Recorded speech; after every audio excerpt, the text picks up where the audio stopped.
So welcome back to a very unique nation in Hearts of Iron 4, and today is the big day. Last time we spread the revolution a little, today we spread the revolution a lot. And there's very complicated mechanics between like internationalists and communalist delegates, and it looks like the communalists are almost going to take the majority. We're also planning on invading the Griffonian Empire soon. They're our biggest enemy. They're very powerful. I think they finally united the Herzland, except for Romau. The Kingdom of Aquilia is also hopefully expanding. They'll be our ally at the start, but then we'll also have to deal with them. We'll see what happens though. And hey, also if you're interested in me continuing the series past this video, remember to give this video a like. If we hit 300 likes, I will make a part 3. Yeah, part 3. Also, this is on a different version of EAW, so yeah, it might crash and I'll end, so that's a possibility. See, now the internationalists have more support. I think it's because I did this blue decision. Well, a lot of blue decisions, actually. So maybe that kind of swung things around. We mainly want to side with the internationalists because they're internationalists and we have international ambitions.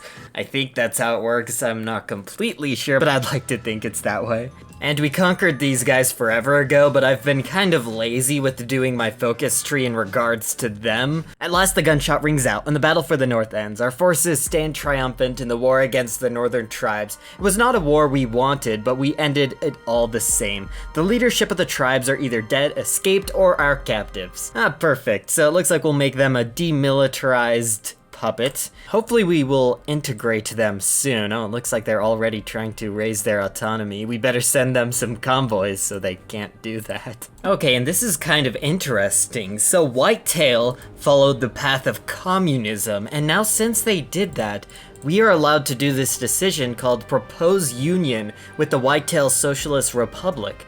Which sounds like a good thing for me if we get all their factories and states and manpower. They don't have that many factories, nor manpower, but it's better than nothing. That would be very interesting. I guess I can improve relations too. And our proposal was accepted. They are our comrades and kin, of course. So they're a puppet of us now, and then we'll be able to integrate them later. Oh, and our two puppets are having a border war against each other. That's great. We can't have infighting here. We have to be strong in the face of the imperialists to the south and the monarchists below them. We can't be fighting each other, come on. Okay, and we can continue our expansion. We can propose a union with water towns, which is good, but first we will try to integrate the far northern republic, and then once we get back to 100 political power, we'll propose the union with water towns, because they're also communist, conveniently. That's kind of where the communist areas of the world end, though. Farbrook's Harmonist, Vertree's neutral. There are a lot of communists in the south. The Carthenian Pact is filled with them, but they're way far away, and I don't think Prywin will want a union with us. Well, the far northern tribes accepted annexation, but Water Towns doesn't want to become our puppet, which is understandable. It's not like I would want to become their puppet either, so I guess whatever. It's kind of sad that they denied us, but maybe in the future we can try again, or we can just do things the old-fashioned way. And the Empire's going after Skyfall, and this is kind of an unfortunate situation, because there's nobody that's going to defend them or anything. It's free land, factories, and manpower for the Empire. Oh no, the Empire's going after Aquilia first. This is bad. They're going to get cores on everything. We have to start justifying. That's the only hope. There might be a better way to do this, but I don't know. We've also invited a ton of generals from other countries to join us in our revolutionary effort from places where they've been exiled. But this is no good. We have to do something or else Aquilia is going to fall. We at least have a better air force than them for now, actually. They're starting to catch up. I don't think their planes are as good, but this is not gonna go well. Oh, and about the Empire being really strong and scary and going to destroy everybody, yeah, that's not gonna happen anymore. They got in another war against Prywin. Oh no, but the Carthenian Pact's now at war with the River Coalition. Wow, this is the most exciting this continent has ever been. So the Reichspact's at war with Aquilia and the Carthenian Pact, and the Carthenian Pact's at war with the Reichspact and the River Coalition. The Hillfolk League is just chillin', but we'll soon be at war with the Fir Tree Villages, and we'll soon attack the Empire. This is very complicated today. Okay, well, it's time to join. The Empire actually was still on the offensive and is starting to win on all fronts again. Most likely the River Coalition War is helping them. But now with us in the war, things should change around. I have a really good air force set up. I guess I can bring these planes over here too. So we should be able to win the air war. These planes are much better than the Empire's planes, and the Empire only has around 400, and we have at least 1,000. Yeah, see, these divisions over here are all 40 widths, and all the divisions on this line are all 20 widths, so I will be trying to just attack with these guys.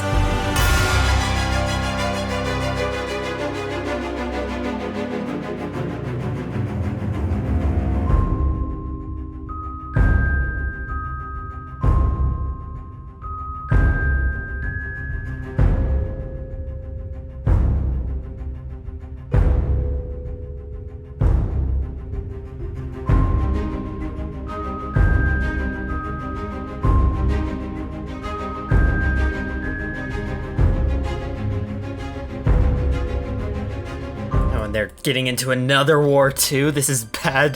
The Carthaginian pack doesn't know what they're doing. They're just declaring war on everybody.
Okay, well, things aren't going the best. Manpower was quite the problem, especially with occupation. I've kind of fixed it.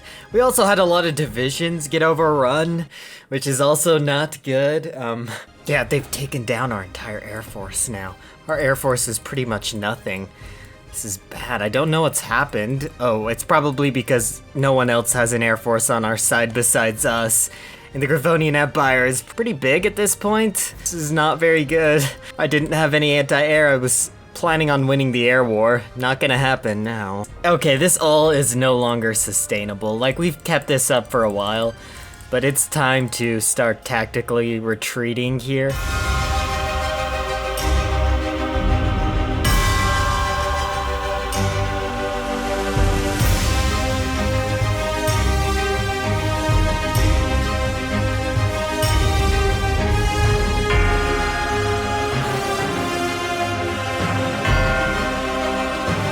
And finally, one tank.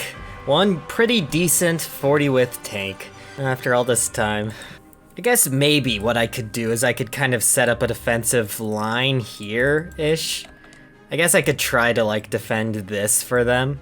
Yeah, well, this is kind of the ultimate stalemate. I think this could have been done better, and I could probably still win the war somehow, just by waiting forever and wearing them down over a long time. But I think if we use the magic power of reversing time, that we will be able to go back into the past and fix things and make things slightly better, possibly.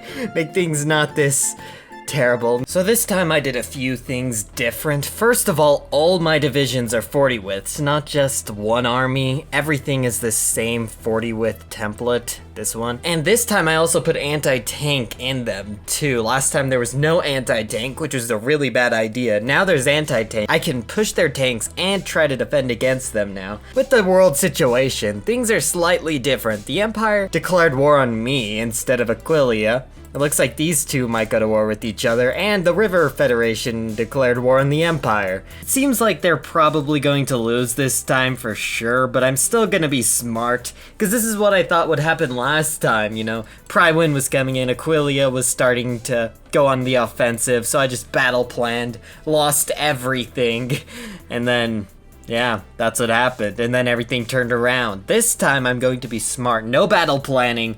We're just gonna keep being strategic and circle stuff where we can, and just act like this isn't happening. Oh, and, Prywin decided to be the big dumb and declare war on Aquilia and these two guys, so, I'm kind of happy that we've been chill with the Empire, because if we were a little more aggressive, we could be in a really bad situation right now, but I haven't even had to go on to, service by requirement yet. Last time I was on all adult serve with barely anything. Yeah, this has been quite the grind. Aquilia's doing good, but also these guys capitulated, whichever countries were here. It's kind of a weird back and forth. We're still bouncing off of 0 manpower this time around, even though things went better.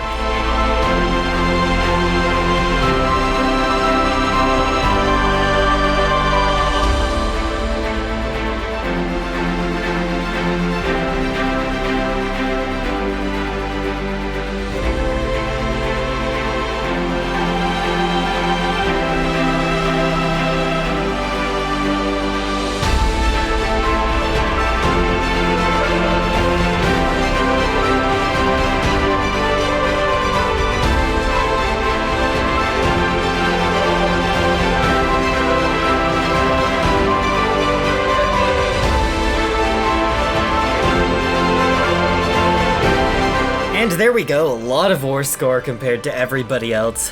This is perfect. But now for some reason our puppet is at war with Aquilia. Wait, what? We're at war with Aquilia too. I don't know how that happened for sure. Because we didn't puppet anybody that they were at war with. They weren't at war with the Empire or anything. It's kind of weird, but it's not bad. It's just an easy way to finish them off. But anyway, I think that's where I have to end it off for now. I've been at this for a long time.